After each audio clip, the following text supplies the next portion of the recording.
Well, regeneration for me is really that thinking in loops and cycles and iterations, in generations in that sense. So knowing I'm just one little movement in a long chain that has been and will continue.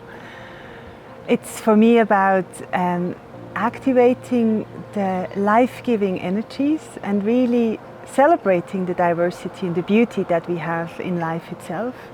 It is also about strengthening that inherent knowing of any life expression to heal itself, to rebalance itself, and to reactivate its own life energy in a way. Being it in our bodies, being it between people, being it in ecosystems.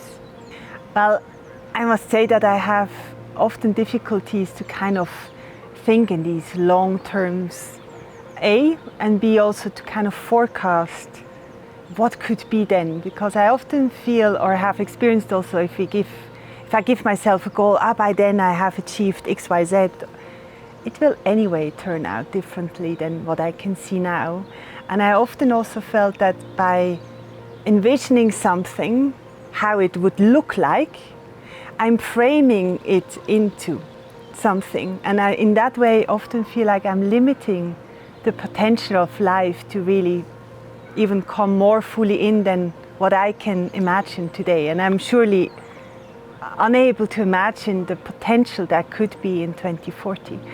So I would say to that answer that I'm holding the intention that we can come more again together and build bridges across divides, across gaps, across hurt that we created over time, and not only in the last few decades, but over centuries and even longer.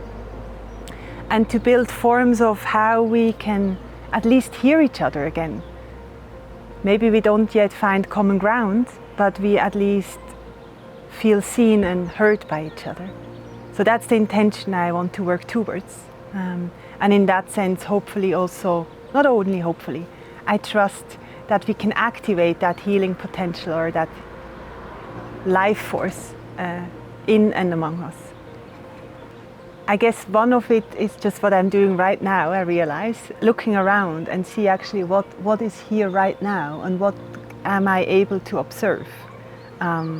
What am I perceiving? How am I perceiving? Or am I just fixed on my little world or ecosystem? And that's very important, that place-based focus, where I am, yet also being able to really, oh wow, up there on the top of the mountain, the world probably looks very different. And creating an understanding, not only from a hypothesis, but actually maybe even having connection with these people, if there would be people for now. So I guess a sense of getting there is to really enlarge my senses. In German we have this nice word Fühler, which means kind of the sensory organs into multiple directions. So I get an orientation, how does my world or experience right now fit into the wider thing? How is it informing each other? And what is my consequence today informing someone up there, for example?